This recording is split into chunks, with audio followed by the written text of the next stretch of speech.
Good morning students. चलो तो આપણે કયા લેક્ચરમાં શું કર્યું હતું એ પહેલા જાણી લઈએ। ગયો જે લેક્ચર હતો એમાં ઘન પદાર્થની અંદર આપણે શું જોયું હતું, જે આપણો એકમ કોષ છે એ એકમ કોષને તમે એકમ કોષમાં તમારા જે પરમાણુઓ છે એની ગોઠવણી તમે અલગ અલગ રીતે કઈ રીતે કરો છો એ જોયું, તથા એની સાથે શું જોયું આપણે કે આ રીતે માનો કે આપણો આદિમ એકમ કોષ છે તો એમાં 8 પરમાણુ આવેલા છે, તો એ 8 પરમાણુની ગોઠવણી અને આ પરમાણુનો કેટલાનો ભાગ આ એકમ કોષમાં હોય, કેટલા ભાગ બીજા એકમ કોષમાં હોય એ બધું આપણે અને એક એકમ કોષની અંદર કુલ પરમાણુની ગણતરી કરી હતી કે ભાઈ 8 × 8 એટલે એક જ એકમ આ એક જ આપણો પરમાણુ થાય તેની અંદર આદિમની અંદર। એ રીતે આપણે જોયું હતું અંતઃ કેન્દ્રીય અને એના પછી જોયું હતું ફલક કેન્દ્રીય એકમ કોષ। હવે આપણે આજે શરૂ કરવાના છીએ એક આખો નવો ટોપિક જેનું નામ છે સવૃત્ત સંકુલિત રચનાઓ। સવૃત્ત સંકુલિત રચનાઓ। સંકુલિત એટલે કે બંધ કરેલી, એટલે કે આપણે જે આપણા જે પરમાણુઓ છે એની બંધ રચનાઓ જે બને છે એ જાણવાની છે। તો સમૃદ્ધ સંકુલિત રચનાઓ છે એ કઈ રીતે બને, તો એના માટે કેવું કરવાનું છે આપણે કે આપણો જે પરમાણુ છે એને આપણે શું ધારી લેવાનું છે, ગોળો। કેવો ગોળો, જેમ આપણે તમારે ક્રિકેટનો જે દડો આવે એ કેવો હોય છે એની જ જેવો ગોળો માની લેવાનો છે, અને એ ગોળાને તમે જો માનો કે તમે ગોળાને ગોઠવણી કરો છો તો એ ગોઠવણી અલગ અલગ કેટલી શક્ય છે। તો પહેલી એની એક પરિમાણીય સંકુલન, પહેલું કયું આવશે આપણી પાસે એક પરિમાણીય સવૃત્ત સંકુલન।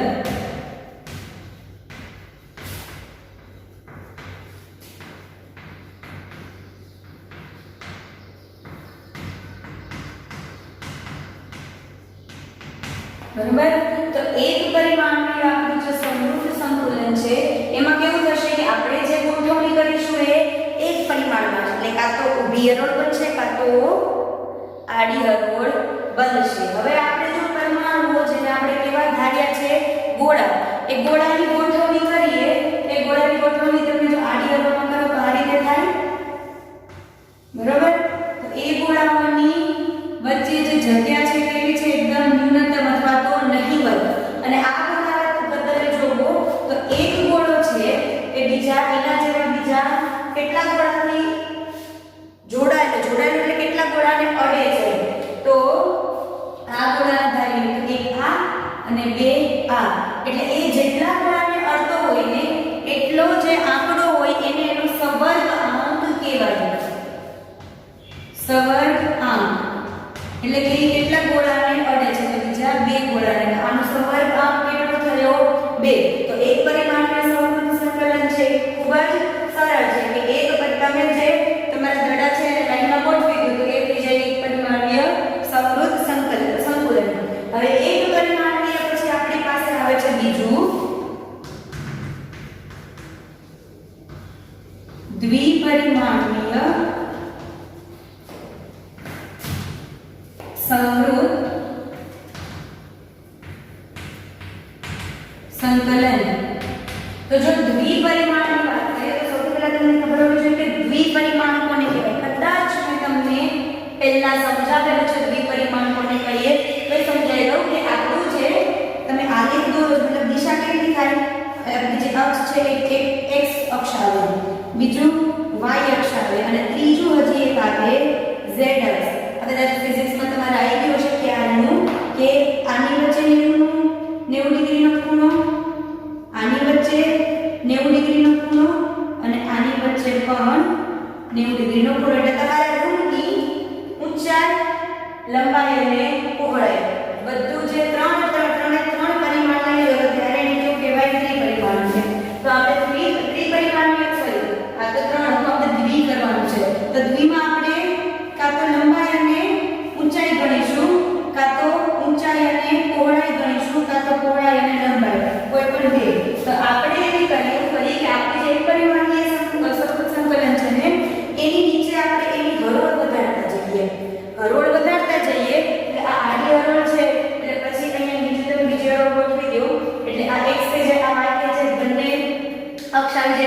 દ્વિપરિમાણ રચના થઈ જાય. તો દ્વિપરિમાણ રચના છે ને બે રીતે થાય છે. પહેલું જે છે ને એમાં થશે આપણે ચોરસ સમૃદ્ધ સંકલન.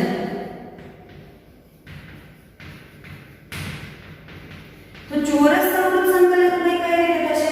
તો ચોરસ એટલે તમને ખબર છે, ચોરસ તમે કોને કહો? જેની ઊભી બાજુ નાની બાજુ સરખી હોય. આવું તમે ગણિતમાં ભણતા હશો. તો ચોરસ સમૃદ્ધ સંકલન કેમ શું કરશો તમે કે તમારી આ જે પરિમાણીય સમૃદ્ધ સંકલન છે એવી ને એવી એના જેવી જ જે અસર એવી જ હરોળ તમે નીચે મૂકશો. એટલે માનો કે આમ છે તો આની નીચે બીજી એના જેવી જ હરોળ તમે મૂકી દીધી. બરાબર? હવે આનો તમારે સવારે આ કાઢવો છે. તો આ તમે જો આ પરમાણુ તમે ધારી લો, આ ગોળો, તો બીજા કેટલા ગોળાને અડે છે? આ 1, આ 2, આ 3, આ 4. 4 ગોળાને એના છેડા અડે છે. આમ. બરાબર? તો આ 4 ગોળાને અડે છે એટલે આનો સંવર્ગમાંક કેટલો થયો? 4. અને આ રચના તમે જુઓ તો કેવી થાય? ચોરસ. એટલે આને કેવું કહેવાય? ચોરસ સમૃદ્ધ સંકલન. હવે એના પછી ચોરસ પછી આપણી પાસે દ્વિપરિમાણમાં જ બીજું આવે છે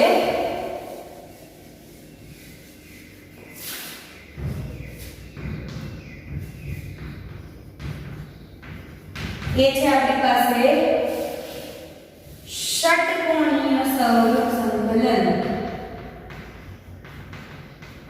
ષટકોણીય સમૃદ્ધ સંકલન. હવે પેલા આપણે જે આપણું ચોરસ હતું એમાં કેવું હતું કે આ હરોળને તમે a નામ આપો તો બધી a ટાઈપની છે. એટલે આમાં જે હરોળ છે કેવી છે? જેવું તમે મોટું કરતા જાઓ બધી હરોળ કેવી છે? a. બરાબર? એક સમાન. હવે ષટકોણીય સમૃદ્ધ સંકલનમાં તો પહેલા તો આપણે જે એક પરિમાણ વાળા આપણા જે હરોળ હતી એ આમને આમ આપણે મૂકી દઈએ. બરાબર? હવે આમાં કેવું થશે કે જ્યારે તમે બીજી હરોળ મૂકો છો શેમાં? ષટકોણીય સમૃદ્ધ સંકલનમાં, તો બીજી હરોળ તમે એની ગોઠવણી છે એ પહેલી હરોળ કરતા અલગ હશે. માનો કે પહેલી હરોળ આપણી a છે તો બીજી હરોળ આપણે b કહીશું. એની ગોઠવણી કેવી હશે? તો પહેલી હરોળમાં બે ગોળા છે એની નીચે ત્રીજો ગોળો આવશે. એટલે એનાથી થોડું નીચે હશે. આ જે છે એનાથી થોડું નીચું એટલે આપણે પાછળ. ફરીથી પાછી a હરોળ આપણે એનાથી આગળ. ફરીથી પાછી b હરોળ એનાથી પાછળ. તો આમાં તમે કોઈ પણ એક ગોળો લઈ લો છો પરમાણુનો, તો એ કેટલાને અડે છે? બીજા કેટલા થયા? 6. બરાબર? આ આકાર તમે આમ ગોઠવી દો તો આપણો આ જે એક ગોળો છે એ બીજા કેટલા ગોળાના સંપર્કમાં છે? 6 ગોળાના સંપર્કમાં છે. તો એનો સંપર્કાંક છે એ કેટલો થયો? 6. બરાબર? અને એટલે જ આને કેમ કે અહીંયા ષટકોણ બને છે એટલે આને કેવું કીધું આપણે? ષટકોણીય સમૃદ્ધ સંકલન. પણ કેવું? દ્વિપરિમાણીય. અને આની રચના કેવી છે હરોળની? તો a b પછી જેટલું તમે લાંબુ કરે છો પણ એક a ટાઈપનું હોય, મતલબ એક a પ્રકાર, બીજો b પ્રકાર, પાછો a પ્રકાર, પાછો b પ્રકાર. બરાબર? તો એક પરમાણ્વીય સમજાઈ ગયું, દ્વિપરિમાણીય બંને સમજાઈ ગયા. હવે આપણી પાસે આવશે ત્રિપરિમાણીય સમૃદ્ધ સંકલન. આ જે એક પરિમાણ અને દ્વિપરિમાણ છે તો ખૂબ જ સરળ હતા. જે મેઇન છે જે તમારી કલ્પના શક્તિ, જે મેં તમને છેલ્લા લેક્ચરમાં કીધું હતું કે જે તમારી શું માંગી લેશે? કલ્પના શક્તિ માંગી લેશે. એવું આપણું છે આ ત્રિપરિમાણીય સમૃદ્ધ સંકલન. બરાબર? તો ત્રિપરિમાણીય સમૃદ્ધ સંકલન જોઈએ.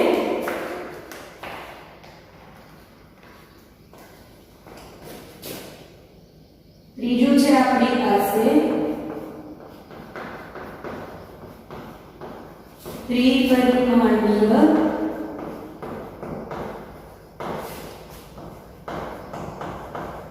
સમૃદ્ધ સંકલન. બરાબર? તો ત્રિપરિમાણીય સમૃદ્ધ સંકલન છે. તો આપણે શું કર્યું કે જે આપણે પહેલા શું કર્યું? એક ત્રિપરિમાણીય લીધું, બરોબર. પછી એક પરિમાણીયની આપણે બે અલગ અલગ ગોઠવણી કરીને શું બનાવ્યું? દ્વિપરિમાણીયના બે પ્રકાર. તો ત્રિપરિમાણમાં આપણે એ કરીશું કે આપણી પાસે દ્વિપરિમાણના બે પ્રકાર છે. કયા કયા?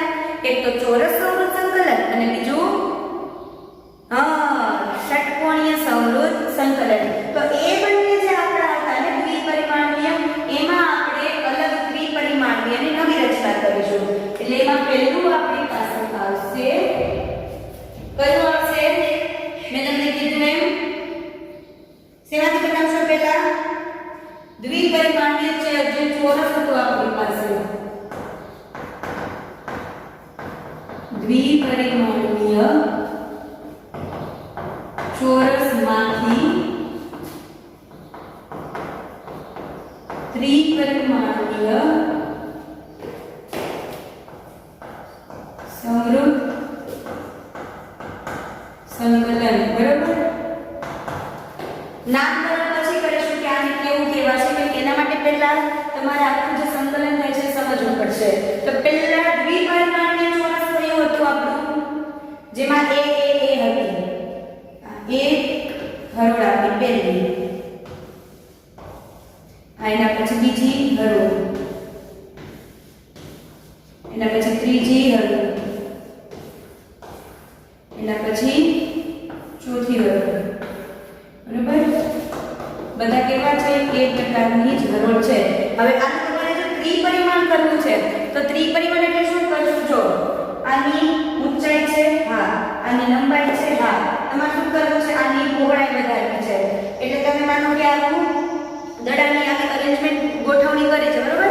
હવે આવા ને આવા દડાની એક ગોઠવણી કરી આનાથી આગળ એનું મૂકી દેશો પડ. પડ એટલે કે એનું શું કહેવાય? આપણે એને લેયર. તો એક તમે એની પર આગળ શું મૂકી દેશો? આખું નવું પડ આગળ, એની આગળ બીજું પડ. એટલે આ કેવું થશે કે આની પાછળ છે ને આપણે આખો એક બીજો દડો હશે. કઈ રીતે? જો આની પાછળ કોઈ બીજો દડો હશે, એની પાછળ કોઈ બીજો દડો, એની પાછળ કોઈ બીજો દડો, અહીંયા આની પાછળ દડો,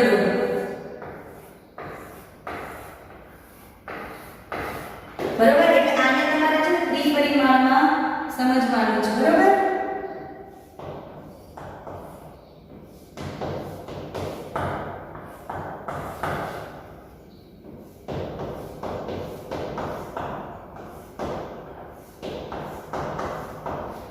બરોબર. એટલે આ કેવું છે ને, આવું આપણું આ ચોરસ છે. આગળ તમે આપણે બનાવતા આવું આ કયું છે? આપણું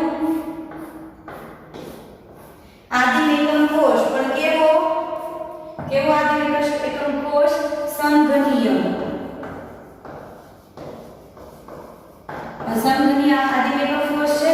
તો આમાં તમે જુઓ, કાંગરો ચોપડીમાં ખોલો જોઈ, સંઘનીય આદિમ એકમ કોષ છે ને જે આપણો એ ખોલો, જેમાં આપણે કાલ આ આદિમ એકમ કોષમાં ગણતરી કરી હતી 8 × 1/8 બરાબર 1 આવડ જે ગણતરી કરી હતી. એમાં આપણી પાસે જે આકૃતિ છે ખોલો, એ આકૃતિ જો 8 નું તમે ધ્યાનથી જોજો. કેવું છે આમાં? આ રીતે ચાર છે આપણા દડા, એની પાછળ અહીંયા બીજા બે દડા, અને આની પાછળ બીજા બે દડા. એટલે આ ચાર દડા અને બીજા પાછળ ચાર દડા. બે દડા આની પાછળ હશે, બે દડા આની પાછળ હશે, બરાબર. ટોટલ 8 દડા થયા. તો એ જે 8 દડા વાળી આપણી જે બનતી હતી રચના, એને આપણે શું કીધું હતું? સમઘનીય આદિમ એકમ કોષ. સમઘનીય આદિમ એકમ કોષ. તો આ કેવી રચના કરે છે? સમઘનીય આદિમ એકમ કોષની જ રચના કરે છે. પણ આ કેવું છે? ત્રિપરિમાણીય. તો આનું નામ આપણે કેવું થશે? આનું નામ થશે ત્રિપરિમાણીય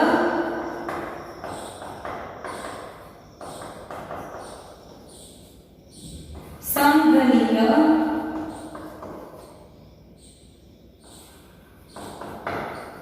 આદિમ એકમ કોષ.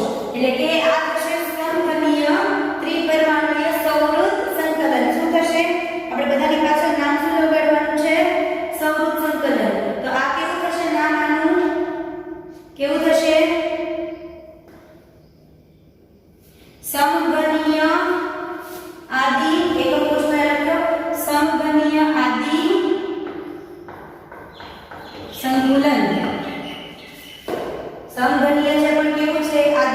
બધાય ખૂણામાં ખાલી ખૂણામાં જ આપણે આ પરમાણુ આવેલા છે બરોબર આ પહેલું સમજાઈ ગયું ત્રિપરિમાણીય સમૃદ્ધ સંકલનમાં હજી આપણે એક જ વસ્તુ કરી કે દ્વિપરિમાણમાં જે ચોરસ હતું આપણી પાસે એને આપણે ત્રિપરિમાણમાં શું કરી દીધું પડ બનાવીને મૂકી દીધા એટલે આપણને મળ્યું એમાંથી ત્રિપરિમાણીય સમઘનીય આદિમ સંતુલન હવે આપણે દ્વિપરિમાણનો બીજો કયો પ્રકાર હતો દ્વિપરિમાણનો બીજો પ્રકાર કયો હતો ષટકોણીય તો એના પછી આવશે આપણી પાસે બી દ્વિપરિમાણીય ષટકોણીય શું હતું સંકલન માંથી ત્રિપરિમાણીય સમૃદ્ધ સંકલન અથવા સંકુલન બરાબર હવે આમાં આપણી પાસે કેમ કે આ ષટકોણીય છે એટલે આમાં કેવું હતું આપણી પાસે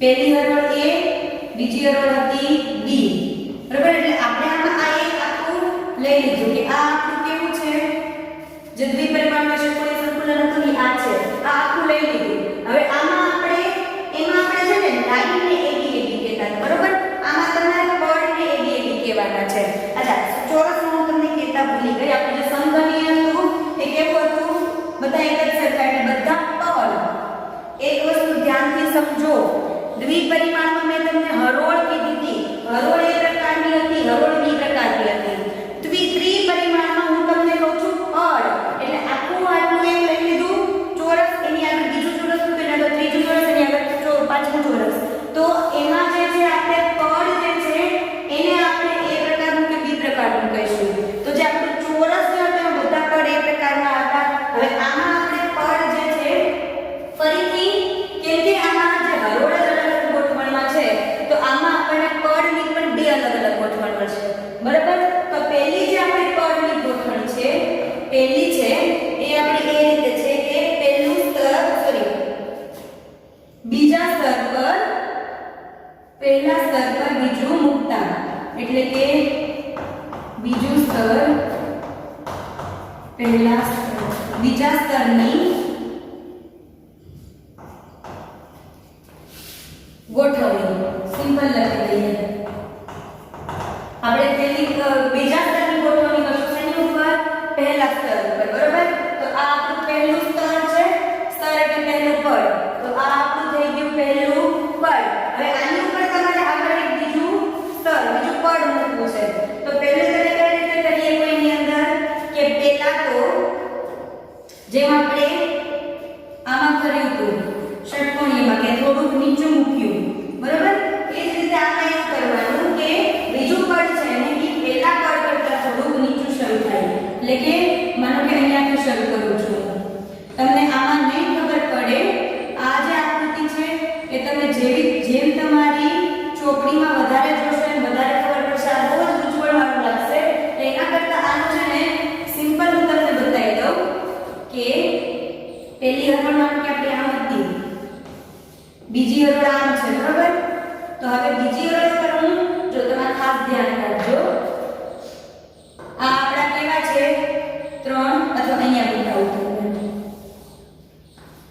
આ પહેલા લેયર છે આ વાદળી કલરમાં દેખાય છે જો આ પહેલા સ્તર પર બીજા સ્તરની ગોઠવણી છે એટલે ઈ જ ત્યાં આપણે બતાવેલી છે પણ તમને એના વિસ્તૃતમાં સમજાવું છું પહેલું પડ વાદળી કલરનું છે આ પણ નહીં પહેલું પડ ગયો હવે એની ઉપર નવું પડ જે આવશે ને એ અહીંયા આવશે બરાબર એટલે આ જે નવું પડ એટલે કે ઉપર કે પહેલું પડ છે એની ઉપર માનો કે આ બીજું પડ મૂકું છું અહીંયા તો અહીંયા છે આ વચ્ચે ખાલી જગ્યા વધી આ કેવી થાય કે આપણે તમે ચૂલો જોયો છે તો ચૂલામાં કેવું હોય 3 માનો કે તમે પથ્થર મૂક્યા છે બરાબર હવે એ 3 પથ્થર ઉપર તમે એક ચોથો પથ્થર મૂકો તો વચ્ચે થોડી ખાલી જગ્યા વધે અને ચૂલો હોય તમારો બરાબર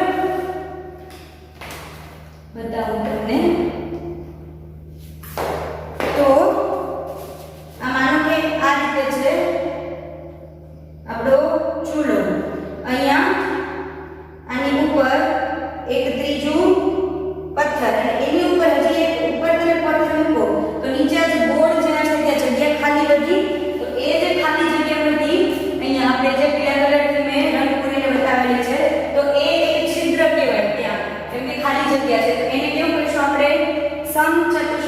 અષ્ટફલકીય છિદ્ર. બરાબર. તો જ્યારે બીજા સ્તરની ગોઠવણી આપણે કરીએ ત્યારે એક જગ્યાએ અમુક જગ્યાએ કેવું છે આ થાય છે આવું સમચતુષ્ફલકીય છિદ્ર. એને આપણે જો સંજ્ઞા બતાવીએ તો ટી થી દર્શાવે. ટી થી દર્શાવે તો ચોપડીમાં જુઓ તમારી ચોપડીમાં જ્યાં જ્યાં ટી બતાવેલો છે એ કેવા છે સમચતુષ્ફલકીય છિદ્ર. બરાબર. હવે આની આ જ ગોઠવણમાં એક જ્યારે તમે કેમ કે આમાં તમે શું કર્યું છે કે થોડું તમારું જે બીજી હરોળ છે એને થોડી નીચે મૂકી છે એટલે આ બે જે ફરક છે અહીંયા જે છે એ સમચતુષ્ફલકીય છે. તો હવે જ્યાં ગોઠવણ બદલાતી હશે ત્યાં છિદ્ર પણ બદલાઈ જશે. એટલે માનો કે એક્ઝામ્પલ લઈએ આ અને અહીંયા સાઈડમાં લઉં છું. આ આપણું પહેલું પડ છે. બરાબર. મેં કયા ત્રણ લીધા? આ 1 2 અને 3. આની ઉપર અહીંયા જે છે આપણું નવું પડ એ કંઈક આ રીતે આવશે. તો આ બધાની વચ્ચે અહીંયા એક જગ્યા ખાલી રહી જે મેં અહીંયા બતાવેલી છે. બરાબર. પીળા રંગથી. તો આ જે છે એને આપણે કેવું છિદ્ર કહીશું? અષ્ટફલકીય છિદ્ર, જેને આપણે O થી બતાવીશું.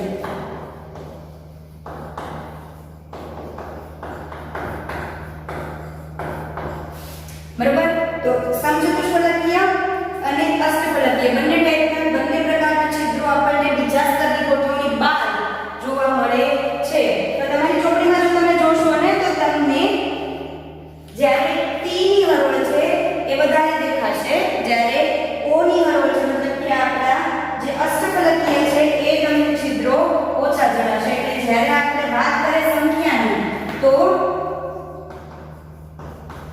ચતુષ્ફલકીય છિદ્રોની સંખ્યા કેટલી થશે? એમ કહીએ આપણે, માનો કે એમ કહીએ, ચતુષ્ નહીં પણ આપણે અષ્ટફલકીયની. તો ચતુષ્ફલકીય જે છે એની સંખ્યા 2n, એટલે કે અષ્ટફલકીય કરતા ડબલ આપેલા છે ચતુષ્ફલકીય છિદ્ર. હવે આપણે બીજા સ્તરની ગોઠવણી જોઈ લીધી. હવે જોઈએ ત્રીજા સ્તરની ગોઠવણી. બરાબર. તો ત્રિપરિમાણીય સ્વરૂપમાં પહેલું જોયું આપણે પહેલા સ્તરની ગોઠવણી. હવે આવ્યું ત્રીજા સ્તરની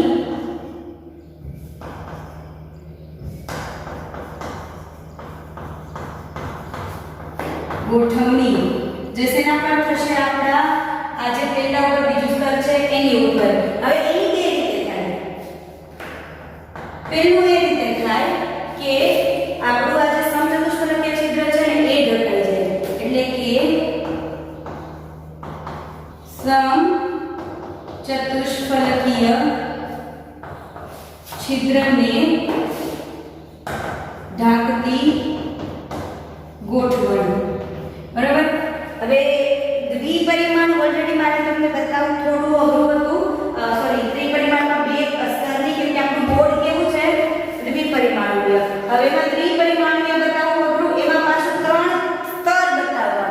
તો સ્તર બતાવવા લગભગ અશક્ય જેવું છે. એટલે મેં તમને શું કર્યું છે, અહીંયા છે ને આ છે આપણે દડો અડધો કાપી નાખીએ ને ઈ કરીને તમને અહીંયા બતાવી દીધું છે કે કઈ રીતે આ પહેલું સ્તર, બીજું સ્તર, ત્રીજું સ્તર, પહેલું બીજું એ રીતે છે. બરાબર. અહીંયા આપણે ત્રીજું સ્તર આવ્યું.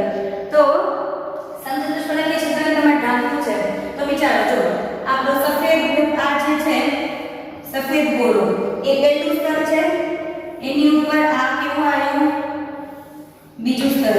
એટલે આ જે છે આ આપણે અહીંયા છિદ્ર રહ્યું. હવે આની ઉપર તમે શું કરશો? ફરીથી આવો ને આવો ગોળો જો આવી જાય તો આ ઢકાઈ જાય. એટલે તમારે શું કરવાનું છે કે જે પહેલું સ્તર હતું ને એવું ને એવું ત્રીજું સ્તર મૂકો.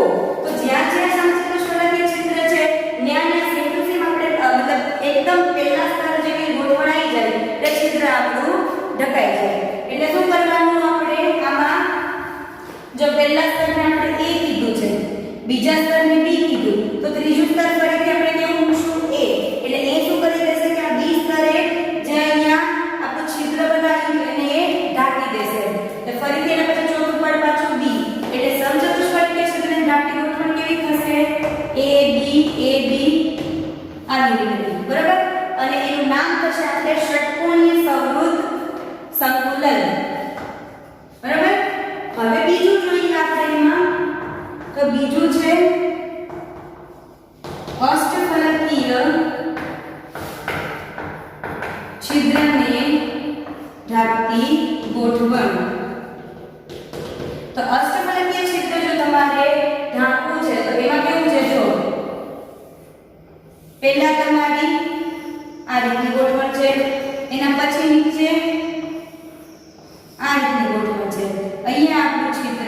છે. હવે માનો કે આપણું પહેલું પદ છે ને એ સફેદ કલર વાળું છે અને બીજું પદ વાદળી કલર વાળું છે, તો તમે પાછું ને પાછું પહેલું પદ મૂકો તો શું આ ઢોકાશે નહીં ને. હવે માનો કે કેવું છે, જો આ પહેલું પદ બરોબર, પહેલા પદમાં ઓલરેડી જગ્યા છે, બીજું પદ મૂક્યું ને તો બીજું પદ એ જગ્યા તો રાખી જ છે, તો બીજા પદ ઉપર ફરીથી તમે પાછું પહેલું પદ મૂકો, મતલબ ત્રીજું પદ જે છે એ પહેલા જેવું મૂકો તો આ ઢકાનું નો ઢકાનું, તો એ આને ઢાંકવું છે તમારે શું કરવું પડશે કે આ જે બીજા પદનો આપણું ત્રિકોણ છે ને એનાથી ઊંધું ત્રિકોણ અહીંયા મૂકી દે. અહીંયા ષટકોણ છે એના પાસે ત્રિકોણ છે, તો આખી એક અલગ અહીંયા ગોઠવણી આવશે, એટલે એને આપણે સી પ્રકાર કરી દીધો. એટલે પહેલું સ્તર એ પ્રકારનું, બીજું સ્તર બી પ્રકારનું, ત્રીજું સ્તર સી પ્રકારનું, ફરીથી પાછું એ બી સી. એટલે આની ગોઠવણી કેવી થશે આપણી, તો આ રીતે એ બી સી આ રીતે, અને એનું નામ આપણે આપ્યું સમકોણીય સમવૃત્ત સંકુલન, બરાબર, અથવા તો સંકુલ. તો સમઘનીય પદ્ધતિ યાદ આવ્યું? આપણે જ્યારે યાદ કરો ત્રિપરિમાણીય સમવૃત્ત સંકુલન શરૂ કર્યું ને હમણાં 10-15 મિનિટ પહેલા, ત્યારે મેં તમને શું કીધું હતું કે જ્યારે આપણે દ્વિપરિમાણમાં એ ગોઠવણ હતી છે એનું જ્યારે ત્રિપરિમાણ કર્યું એને આપણે નામ આપ્યું હતું સમઘનીય. પણ કેવું? સમઘનીય આદિમ સમવૃત્ત